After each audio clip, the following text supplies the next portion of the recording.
और अगर वो अवैध रूप से चल रहे थे तो बिल्कुल उसको सील करना चाहिए और उसको भविष्य में इस पर क्रिमिनल कार्रवाई भी की जाएगी, क्योंकि जान से खेलना किसी का भी अधिकार नहीं है। तो इसलिए हम लोग इस पर जाँच कर रहे हैं और हम लोग सिविल सर्जन की और सिविल सर्जन ऑफिस के जो कर्मी हैं उनकी भूमिका की भी जाँच कराएंगे। जो घटी थी निश्चित रूप से बहुत दुखद थी और काफ़ी इसमें जान गई मरीजों की, और काफ़ी अच्छे ढंग से जो भी हमारे घायल हैं उनका इलाज चल रहा है और हम लोग विश्वास मानते हैं कि बहुत जल्दी वो लोग ठीक हो जाएंगे। तो इस क्रम में जिला पदाधिकारी ने एक एडीएम जो है विभागीय जाँच व्यवस्था में कमेटी बनाई हुई है और कमेटी को विभिन्न मामलों की जाँच कर रही थी, जिसमें कि अस्पताल को नियमानुसार उसको प्रोसिक्यूट दी गई थी कि नहीं। क्लिनिकल एस्टेब्लिशमेंट एक्ट होता है जिसमें सिविल सर्जन जो होते हैं वो देते हैं, तो सभी बिंदुओं की जो सुरक्षा के जो मानक थे उसके अनुसार उनको परमिशन दी गई थी कि नहीं। कुछ बातें ये भी आई थी कि आईसीयू में आवश्यकता से अधिक मरीजों को रखा गया था। ये सब बातें शिकायतों के रूप में जो है इन लोगों को समय समय में पता चली। इन सभी बिंदुओं पर एडीएम व्यवस्था में कमेटी है वो जाँच कर रही है और बहुत जल्दी जाँच का रिजल्ट हमको प्राप्त हो जाएगा। और उसी क्रम में हम लोगों ने कहा कि भविष्य में, जो मैंने पहले भी कहा था कि भविष्य में इस तरह की घटनाएँ अब अन्य जगह ना हो। कम से कम हमारे प्रमंडल में इस तरह की बातें उन्होंने कहा कि कम से कम सेफ्टी ऑडिट किया जाए। इसी क्रम में मैंने जो है चिट्ठी दी है सभी सिविल सर्जन को, जो भी अस्पताल है वो इस प्रकार से उसमें इस बात की जाँच कर लें कि जो फायर सेफ्टी के जो नॉर्म्स हैं उसको फॉलो किया गया है, जो बिल्डिंग बायलॉज के अनुसार बिल्डिंग बनी है कि नहीं। ऐसा तो नहीं कि वो निजी प्रेमाइसेस है और वहाँ पर अस्पताल को रूप में यूज किया जाता है। आप जानते हैं कि अस्पताल का निर्माण के लिए, संचालन के लिए एक विशिष्टता स्पेसिफिकेशन होते हैं, उस स्पेसिफिकेशन के अनुसार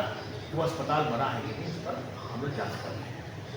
अभी रिपोर्ट ऐसी नहीं मिली है, लेकिन सिविल सर्जन को हमने कहा है और प्रथम दृष्टया जहाँ भी ऐसा लगता है कि मानकों के अनुसार अस्पताल या कोई भी बिल्डिंग संचालित नहीं हो रही है तो हम लोग उसको तत्काल उसका लाइसेंस जो है निलंबित करते हैं और आवश्यकता होगी तो अस्पताल को भी हम लोग सील करेंगे। क्योंकि अगर हम लोग चलने देंगे और कल को कोई अगर घटना हो जाती है इसमें ये उचित नहीं है। तो मुझे इस बारे में आपको जो जानकारी मिली है वो रिपोर्ट में प्राप्त नहीं हुई है, लेकिन एसडीओ ने के नेतृत्व में यहाँ पर जो SKMCH है उसके आसपास के अस्पतालों की जाँच की गई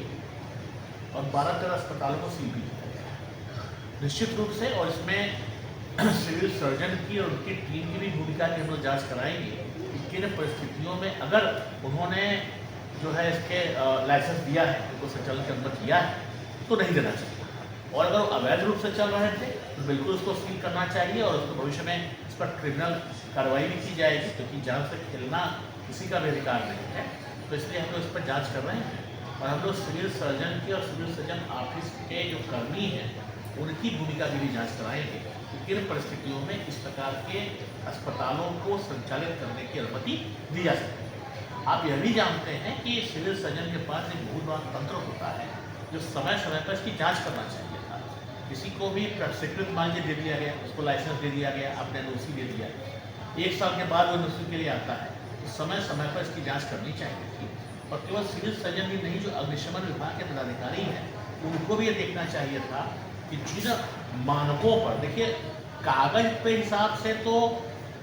अब प्रसार अस्पताल की बात करें तो अस्पताल में जो फायर के जो नियम हैं उसको तो स्वीकृति दी गई थी, लेकिन मेरा कहना है कि फिजिकली जब घटना हुई तो उस समय फायर स्टेशन काम कर रहे थे कि नहीं। अभी सब तो CCTV मेरे पास नहीं उपलब्ध है, लेकिन हमने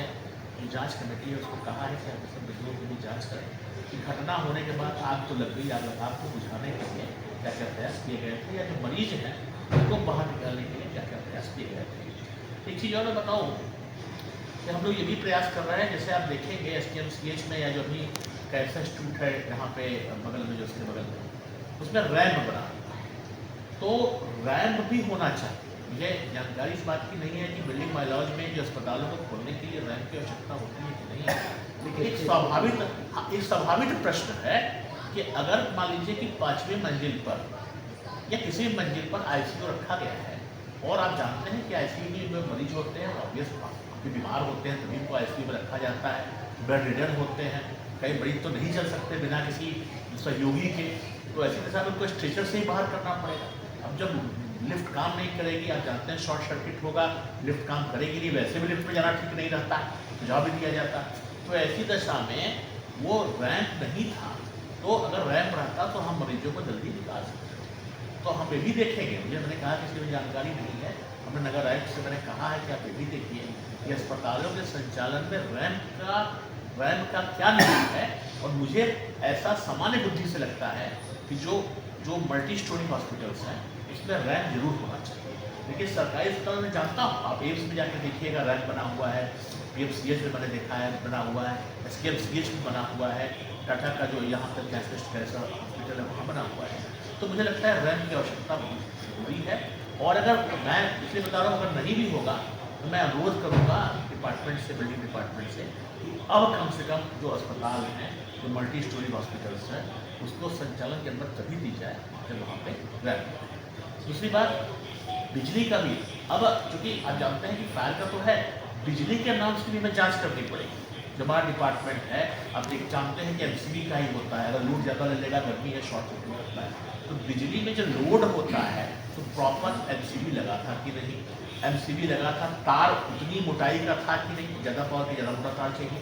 वो ISI मार्क का था कि नहीं, जो भी मानक होते हैं जो बिजली विभाग को देखना है। लेकिन सामान्य बुद्धि की बात है तो इसकी भी जाँच की जानी चाहिए।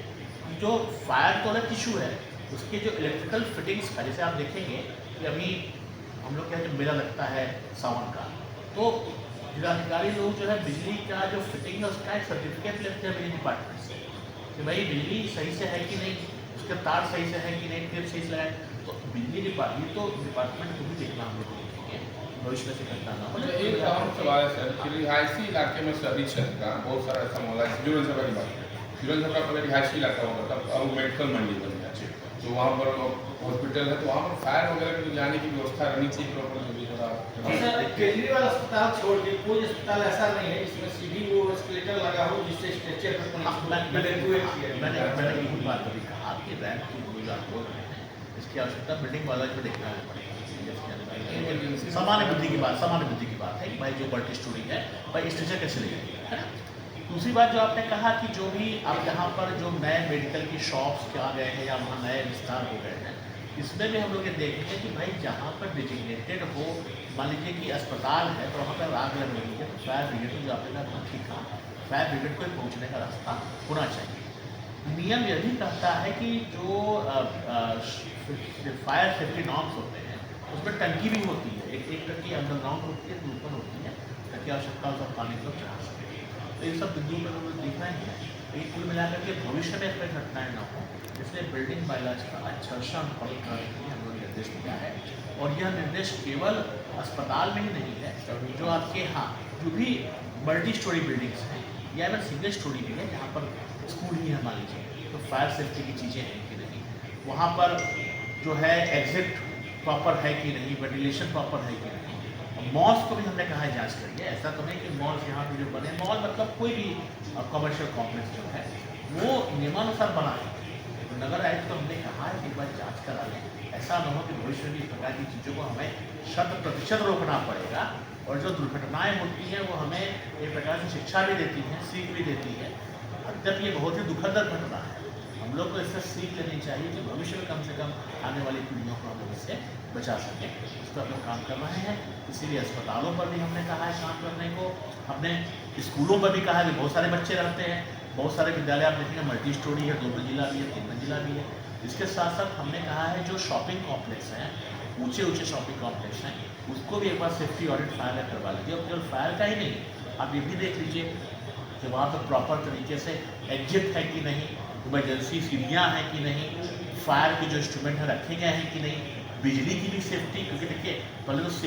तो बिजली, अगर आग लगने के बाद फायर की बात आएगी, आग लगे ही ना, आग लगने के कारणों को संदर्भ में अच्छे से विचार कर लिया जाए कि वहाँ पे प्रॉपर वायरिंग है कि नहीं। ये सब बिंदुओं पर है। मुझे जहाँ तक जानकारी है, जब बिल्डिंग बनती है तो उसमें इलेक्ट्रिकल फिटिंग्स के भी प्रावधान होते हैं,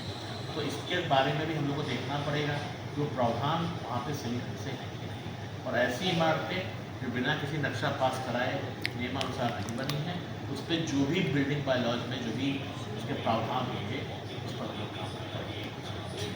डी फार्मा स्टूडेंट्स अब हो जाइए तैयार, आपके लिए है बहुत अच्छी खबर कि अब केवल डी फार्मा स्टूडेंट्स को ही मिलेगी फार्मासिस्ट की जॉब। तो ये कोर्स करने के लिए आपके पास है दो choices. DPS group of institutions के किसी भी कॉलेज में एडमिशन लेकर के आप घर बैठे कर सकते हैं ऑफलाइन कोर्स, या फिर आप कर सकते हैं ऑनलाइन क्लासेस। और उससे भी अच्छी बात ये है कि डीपीएस ग्रुप के कॉलेजेस जो कि हैं इन 5 शहरों में, रांची, दुमका, देवघर, मुजफ्फरपुर और सीतामढ़ी, इन 5 शहरों के किसी भी कॉलेज में एडमिशन लेकर आप किसी और शहर में बैठ करके ये कोर्स कर सकते हैं। आपको कॉलेज के नाम और डिटेल्स मिल जाएंगे वीडियो स्क्रीन पर, और बाकी किसी जानकारी के लिए दिए गए नंबर पर कॉल करें। तो मुझे कमेंट सेक्शन में बताना ना भूलें कि आखिर आप किस शहर में एडमिशन ले रहे हैं।